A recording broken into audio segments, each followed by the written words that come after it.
ஓம் ஸ்ரீ குருப்யோ நமக. ஆன்மீகம் ப்ளஸ் நேயர்கள் அனைவருக்கும் ஜோதிட குருஜியின் இனிய வணக்கங்கள். பார்வதி பரமேஸ்வரால் துணையோடும் நவ கிரகங்களின் நல்லாசியோடும் இந்த பதிவை ஆரம்பிக்கிறோம். இந்த அருமையான காணொலியில் நம்ம என்ன பார்க்க போகிறோம் அப்படின்னா, சூரிய பகவானின் அற்புதமான ஒரு பெயர்ச்சி. ஆக்சுவலாக பார்த்தீங்கன்னா சூரிய பகவான் அதெல்லாம் நம்ம பூமியில் இருக்கிறதுனால தான் நம்ம பெயர்ச்சியாக நினச்சிக்கிறோம்.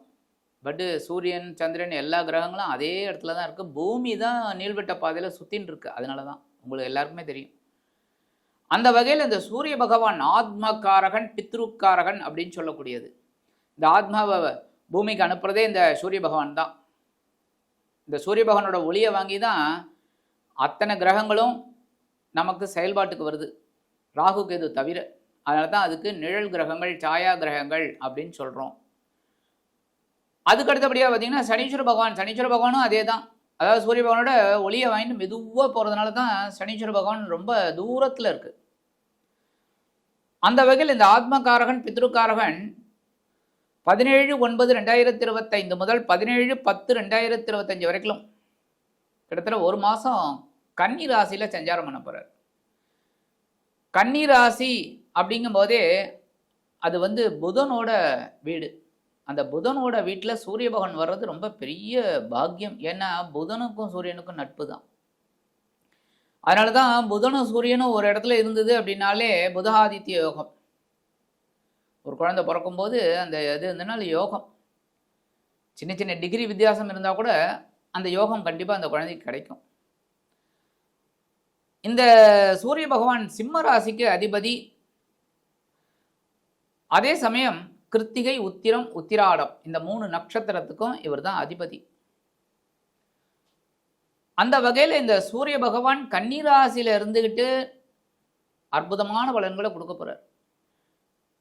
கன்னிராசி அப்படிங்கும்போது புரட்டாசி மாதம். ஆக்சுவலாக புரட்டாசி அப்படின்னாலே டக்குன்னு நமக்கு ஞாபகம் வருது பெருமாள் தான், வைஷ்ணவ சம்பிரதாயம் தான். திருப்பதியிலையும் நல்ல பிரம்மோற்சவம் அதெல்லாம் நடக்கும். ஆனால் இதே இடத்துல பார்த்தீங்கன்னா இதுக்கு பேர் ஷடசீதி புண்ணிய காலம்.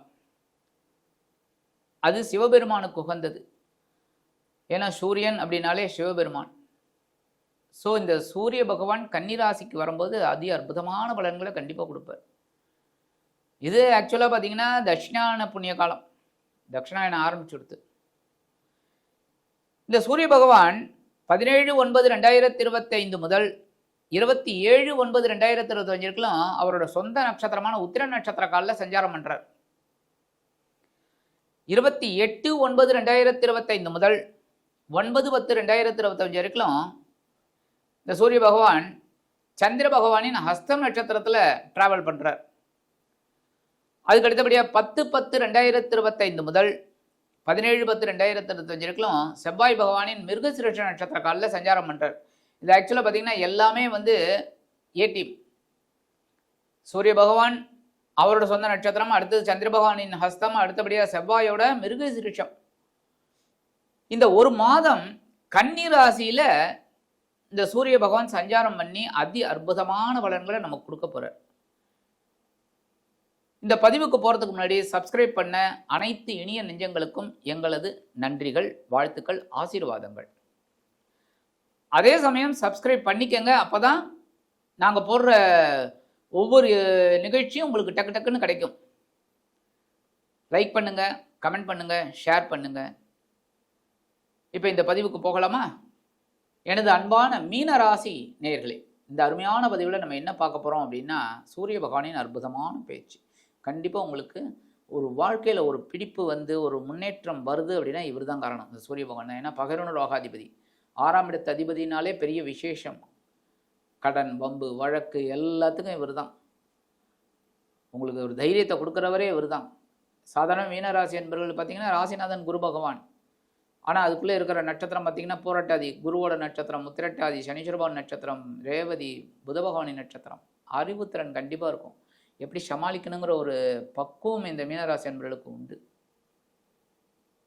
எவ்வளோ பிரச்சனைகளுக்கு நடுவில் அப்படியே போயிட்டுருப்பீங்க, சிரிச்ச முகத்தோடு போயிட்டுருப்பீங்க. ஆனால் உள்ளுக்குள்ளே நீங்கள் வேதனைப்படுறது உங்களுக்கு தான் தெரியும். அந்த வகையில் இந்த மீனராசி அன்பர்களுக்கு இப்போ இந்த சூரிய பகவான் எங்கே வரார் அப்படின்னு பார்த்தீங்கன்னா, 11 ரோகாதிபதி இது வரைக்கும் உங்களோட 6ஆம் இடத்துல இருந்துக்கிட்டு ஒரு முன்னேற்றத்தை கொடுத்துருக்காருன்னா கொடுக்கல, பரவாயில்லைங்கிற மாதிரி போயிட்டு இருந்தது. அதாவது சர்வை பண்ணுற அளவுக்கு போயிட்டு இருந்தது, முன்னேற்றம் இல்லை. ஆனால் பரவாயில்ல, ஏன்னா கேது அங்கே இருந்தார். இப்போ கேதுவை விட்டு விலகிறதே பெரிய விஷயம். ஆனால் எங்கே வர்றார்? களத்திர ஸ்தானத்துக்கு வர்றார். 7ஆம் இடம். 7ஆம் இடம் அப்படின்னாலே ஒரு சின்ன ஒரு பாயிண்ட் என்னென்னா, 7ஆம் பார்வை உங்கள் ஜென்மராசியை பார்ப்பார். ஏற்கனவே அங்கே சனீஸ்வர பகவான் வேறு உட்காந்துட்டு இருக்கார். சனீஸ்வர பகவான் உங்களை டக்கு டக்குன்னு தலையில் குட்டின்னு இருக்கார். அது வேற இந்த சூரிய பகவான் வேற பார்க்குறாரு. ஸோ முக்கியமாக 2-3 விஷயத்தில் கவனமாக இருந்தால் போதும். என்ன? உடல் ஆரோக்கியத்தில் கவனமாக இருங்க. உணவு கட்டுப்பாடு கண்டிப்பாக பண்ணிக்கணும். அடுத்தபடியாக பேசுகிற வார்த்தைகளில் கவனமாக இருக்கணும். ஏனோ தானோ அப்படின்னு பேசிட்டு மாட்டிக்கப்படாது. அடுத்து வாகன பயணங்கள். இந்த 3லையும் கேர் எடுத்துக்கங்க. கண்டிப்பாக ஒரு மாற்றம் உங்களுக்கு கிடைக்குதான்னு இல்லையா பாருங்கள். இப்போ இந்த களத்திர ஸ்தானத்துக்கு வரக்கூடிய சூரிய பகவான் என்ன கொடுப்பாருன்னா, சுபகாரிய பேச்சுக்களை முடிவடைய வைப்பார். ரொம்ப நாளாக வரன்கள் பார்த்துட்டு இருந்தீங்க, கிடைக்கவே இல்லை, நல்ல வரன் அமையுமா, திருமணமாகலை, குழந்தைகளுக்கு மகனோ அல்லது மகளோ, நல்ல திருமண யோகம் உண்டாகும், திருமண பாக்கியம். வாழ்க்கை துணை இந்த நேரத்தில் உங்களுக்கு முழு சப்போர்ட் பண்ணுவாங்க. அப்படின்னாலும் அவங்களோட உடல் ஆரோக்கியத்தில் நீங்கள் சப்போர்ட் பண்ணணும். புரியுதா? நமக்கு என்ன அப்படின்னு நீங்கள் போயிடக்கூடாது. புரியுதா? நமக்கு என்ன அப்படின்னு நினைக்கக்கூடாது. வாழ்க்கை துணையை நீங்கள் புரிஞ்சுக்கணும். புரிஞ்சுக்கிட்டு அவங்களுக்கு உண்டானதை நீங்கள் செஞ்சு கொடுக்கணும். அடுத்தபடியே இந்த நேரத்தில் கடன் சுமை கொஞ்சம் குறையுங்க. ஓரளவுக்கு உங்களுக்கு வருமானம் வரத்துக்கு வாய்ப்பு இருக்குது. அந்த வருமானத்தை வச்சு கடனை அடைப்பீங்க. எடுக்கிற காரியங்களில் ரொம்ப தெளிவாக இருந்தாலே போதும். அதாவது உத்தியோகத்தில் சரி, தொழில் வியாபாரத்தில் சரி, ரொம்ப கேர் எடுத்து நம்ம ஒர்க் பண்ணணும். அதாவது நம்மளோட வேலை என்ன? இப்போ நீங்கள் ஒரு அக்கௌண்ட்ஸில் இருக்கீங்க அப்படின்னா உங்களோட அக்கௌண்ட்ஸ் இதில் நீங்கள் கரெக்டாக இருக்கணும். அதேமாரி கேஷியர் கண்டிப்பாக பண விவகாரத்தில் கரெக்டாக இருக்கணும். சும்மா ஏனோ தானோ நமக்கு என்ன அப்படின்லாம் இருக்கக்கூடாது. சரி நாளைக்கு பார்த்துக்கலாம், இந்த வேலையை எடுக்கவே கூடாது. அந்தந்த வேலையை அந்தந்த நேரத்தில் அப்பப்போ முடிச்சிடணும். முதல்ல வரக்கூடிய 11 நாட்கள் கொஞ்சம் போராட்டமாக தான் இருக்கும். போராட்ட காலம். ஆடப்போங்க சார், நாங்கள் போராடியே வாழ்க்கை வரைக்கும் போராடியே தான் இருக்கும். இதில் என்ன புதுசாக போராட்டம்? ஒன்றும் இல்லை. எல்லாருக்கும் வாழ்க்கையில் போராட்டம் இருக்கும். ஆனால் எங்களுக்கு போராட்டம் தான் வாழ்க்கை அப்படின்னு நீங்கள் புலம்புறது புரியுது. கரெக்ட். ஆனால் அந்த இடத்துல பார்த்தீங்கன்னா, இந்த 11 நாட்கள் உங்களது பகைரண ரோகாதிபதி சூரிய பகவானின் நட்சத்திர சாரமான உத்திரம் நட்சத்திர காலில் ட்ராவல் பண்ணும்போது கண்டிப்பாக உங்களுக்கு ஒரு தன்னம்பிக்கை கிடைக்கும். தன்னம்பிக்கை கண்டிப்பாக கிடைக்கும். உத்தியோகத்திலையும் சரி, தொழில் வியாபாரத்துலையும் சரி, போராட்ட களம்னு சொன்னேன் பாருங்க. போராடினா தான் வெற்றி கிடைக்கும். போராட்ட களத்தில் தான் நம்ம வெற்றியை நிர்ணயம் பண்ண முடியும். நம்ம தைரியமாக போராடினா தான் ஜெயிக்கலாம். அதேமாரி கடன் சுமை கண்டிப்பாக குறையும். ஒரு வருமானம் வரும். அதுமாதிரி உடல் ஆரோக்கியம் நல்லபடியாக இருக்கும். ஒவ்வொரு விஷயத்துலையும் ஒரு தெளிவு கிடைக்கும். ஒவ்வொரு விஷயத்துலையும் பாயிண்டாக பேசுவீங்க. அதுவும் இந்த மீனராசியில் ரேவதி நட்சத்திரக்காரர்கள் இந்த காலகட்டத்தில் அவங்களுக்கு ஒரு பெரிய அபரிமிதமான ஒரு அறிவுத்திறன் கிடைக்கும். இப்படித்தான் பண்ணணும், அப்படித்தான் பண்ணணும். அதனாலேயே கண்டிப்பாக ஒரு பெரிய உயர்வு உங்களுக்கு கண்டிப்பாக கிடைக்கும். சரி, இப்போ உத்திரட்டாதி கிடைக்காதா அப்படின்னு கேட்காதீங்க. உத்திரட்டாதி அப்படியே சைலண்ட்டாக அதை முடிச்சுக்கிறது காரியம். சைலண்ட்டாக அப்படியே முடிச்சுட்டு அப்படியே பண்ணிட்டு போகணும். நம்மளோட வேலை முடியணும். இந்த இடத்துல வேகம், வீரியம் அதெல்லாம் விட நம்மளோட வேலை முடியணும் அப்படிங்கிறது தான் இருக்கும். காரியம் முடியணும், வீரியம் அப்புறம். அப்படி போராட்டாதி கவலையே பட வேணாம். ஆனால் அவங்க 4ஆம் பாதம் தான். அவங்க என்ன பண்ணுவாங்கன்னா இப்படியும் அப்படியும் சமாளிச்சுடுவாங்க. அடுத்து வரக்கூடிய 12 நாட்கள் அதி அற்புதமான ஒரு நாட்கள்னு சொல்லலாம். ஏன் அப்படின்னா, உங்களது பஞ்சமாதிபதி சந்திர பகவானின் நட்சத்திர சாரமான ஹஸ்தம் நட்சத்திர காலில் வர ஒரு ஆன்மீக பயணங்கள் உங்களுக்கு கிடைக்கும். திடீர்னு அதுவும் வயதான தம்பதியர் அப்படின்னா டக்குன்னு ஒரு ஆன்மீக பயணத்தை ஒரு போட்டுருவீங்க. டூர் போயிட்டு வந்துடலாம்ப்பா, ரொம்ப நாளாக திட்டம் போட்டுருக்கோம், போக முடியல, ஒரு நவகிரக சுற்றுலாவாவது போயிட்டு வந்துடுவோம் அப்படிங்கிற மாதிரிலாம் போடுவீங்க. அதேமாரி பிதிரார்ஜிய சொத்துக்கள் உங்கள் கைக்கு வரத்துக்கு வாய்ப்புகள் இருக்குது. அதேமாதிரி தாயார் உங்களுக்கு ரொம்ப அனுகூலமாக இருப்பாங்க. இந்த நேரத்தில் மீனராசி அன்பர்கள் கொடுத்து வைத்தவர்கள்னு சொல்லலாம். ஏன்னா தாயார் ரொம்ப சப்போர்ட்டிவாக இருப்பாங்க. உங்களை புரிஞ்சுக்கிட்டு நடப்பாங்க. உங்களுக்கு ரொம்ப அனுகூலமாக இருக்கிறது உங்களுக்கு ரொம்ப சந்தோஷமாக இருக்கும். எப்போவுமே யார் நம்மளை பார்த்தாலும் பார்க்கலனாலும் தாயார் பார்த்தாலே விசேஷம்.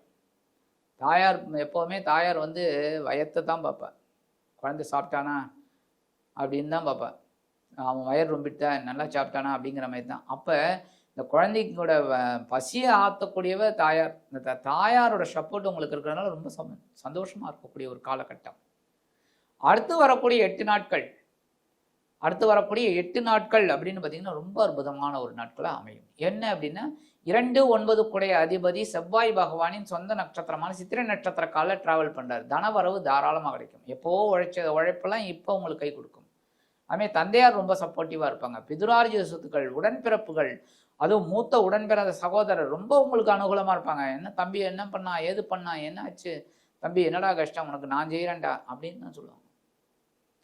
ஏன்னா 9ஆம் இடத்து அதிபதி ரொம்ப அற்புதமாக இந்த செவ்வாய் பகவானோட நட்சத்திர சாரம் அப்படிங்கும்போது, அதுவும் சூரிய பகவான் வராரு. எதில் வரார்? உங்களோட களத்திர ஸ்தானம் அப்படிங்கிற 7ஆம் இடத்துல வந்துட்டு கண்டிப்பாக ஒரு முன்னேற்றமான பலன்கள் கொடுப்பார். இந்த நேரத்தில் சுபகாரிய பேச்சுக்கள் அருமையான நேரம் இருக்கும். ரொம்ப நாளாக திட்டம் போட்டு இருந்தீங்க அந்த கல்யாணம்லாம் கண்டிப்பாக நடந்துடும் டக்கு டக்கு டக்கு டக்குன்னு. சரி, பரிகாரமாக என்ன பண்ணினா ரொம்ப விசேஷம். கண்டிப்பாக நீங்கள் சூரிய வழிபாடு காலையில் எழுந்த உடனே சூரியனை வழிபாடு பண்ணுங்க. அது நீங்கள் எப்போ வேணாலும் எழுந்துக்கோங்க. எழுந்த உடனே சூரியனை வழிபாடு. அவர் வந்துடுவார். முதல்ல அருணோதயம்.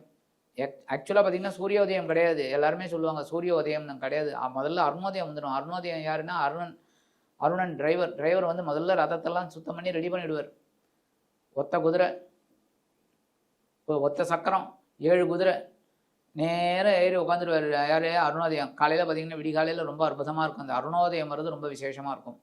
அந்த அருணோதய காலத்தில் வழிபாடு பண்ணுறது ரொம்ப விசேஷம். ஏன்னா சூரியன் அப்போ தான் அப்படியே வரார் ஜிவ்வுன்னு. அடுத்து வர்றது சூரிய உதயம். ஆக இந்த சூரிய உதயத்தில் நீங்கள் சூரியனை வழிபாடு பண்ணுறது ரொம்ப விசேஷம். சரி, முடியலையா, சரி சூரியனை வழிபாடு பண்ணுங்க. தினந்தோறும் சூரிய வழிபாடு பண்ணுங்க. அதி அற்புதமான பலன்கள் கண்டிப்பாக கிடைக்கும். ஓம் நம சூர்யாய நமக. அற்புதம். இது தினந்தோறும் ஒரு 11 தடவை சொல்லுங்க. 11 தடவை சொல்லுவாங்க. ஒன்றும் பெரிய விஷயம் கிடையாது. கண்டிப்பாக பண்ணுங்க. இந்த சின்ன பரிகாரம் நீங்கள் பண்ணீங்கனாலே உங்களது பகிர்ண ரோகாதிபதி சூரிய பகவான் உங்களது களத்திரஸ்தானத்தில் அமர்ந்து அதி அற்புதமான ஒரு பலன்களை கண்டிப்பாக கொடுப்பார் என்று கூறி விடைபெறுகிறேன். நன்றி, வணக்கம். மீண்டும் ஒரு அருமையான பதிவில் நான் உங்களை மனமகிழ்ச்சியோடு சந்திக்கிறேன். வாழ்த்துக்கள். வாழ்க வளமுடன்.